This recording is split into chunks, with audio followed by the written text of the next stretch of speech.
This is John Armwood, back with the Armwood Opinion channel. And thank you for watching in my weekly broadcast.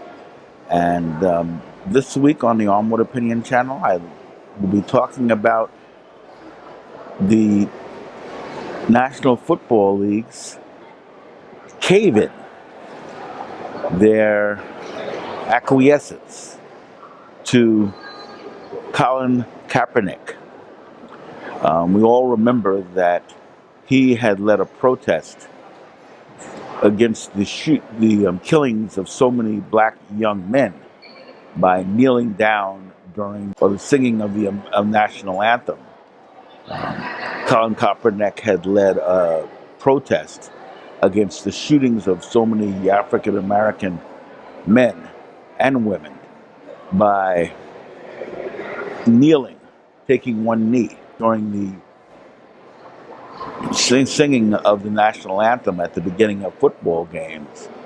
And this protest was done in a long tradition of protest, going back, of course, to those great athletes at the American track team in the 1968 Olympics, to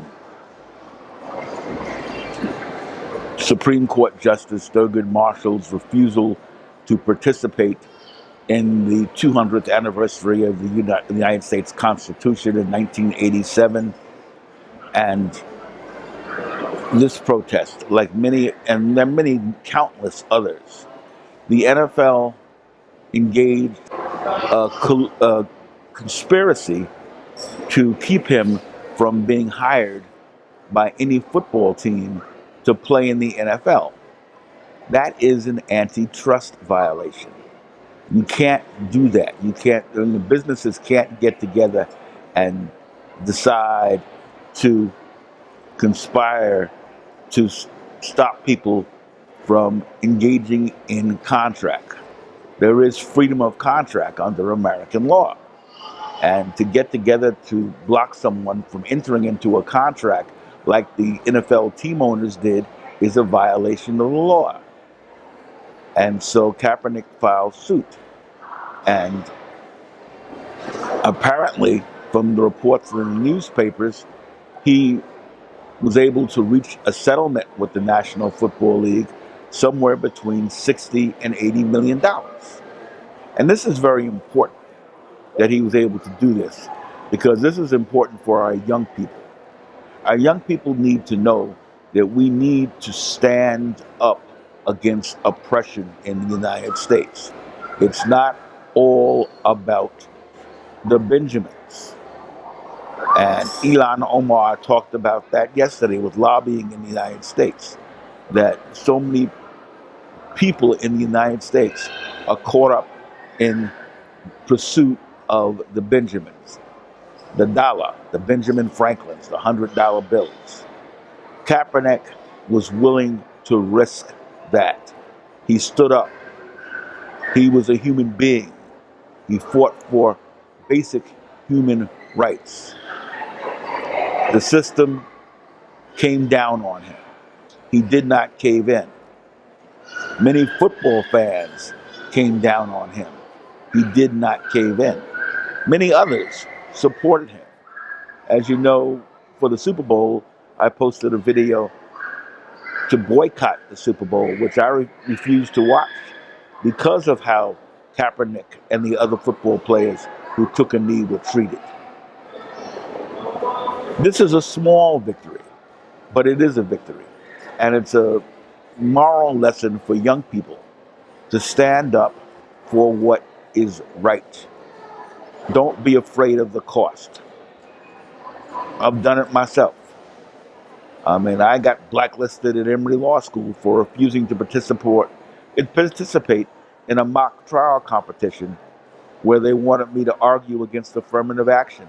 And the professor handling the competition was doing consulting work for Ronald Reagan's Justice Department, which was fighting to overturn decisions supporting affirmative action. So I was not going to aid my enemy. And that's what Colin Kaepernick was saying. The police killing black kids are our enemies. Let's be real about it. They are. Donald Trump separating kids is as much an enemy as ISIS or anybody else of people of color in the United States. Our interests and those of many other ethnic groups in America are not necessarily the same. We do not share views with the Trump administration. So I want to make that point, especially for young people. Know who you are, be aware of who your friends are, be aware of who your enemies are. We have enemies within and without. When you sign up for various government organizations in the United States, the part of the oath talks about enemies from within and enemies from without. And understand, the police shooting black people, they're not our allies, they're our enemies. Not all the police, let's be real clear about it. All the police aren't doing the shooting. But there is a culture in many police departments in the country which turns a blind eye to racism and hires these kinds of officers.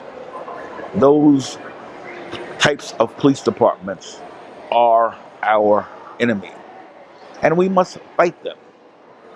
We know we can't use violence because they will slaughter us. They've done it many, many times. But we must use the courts. We must use protests.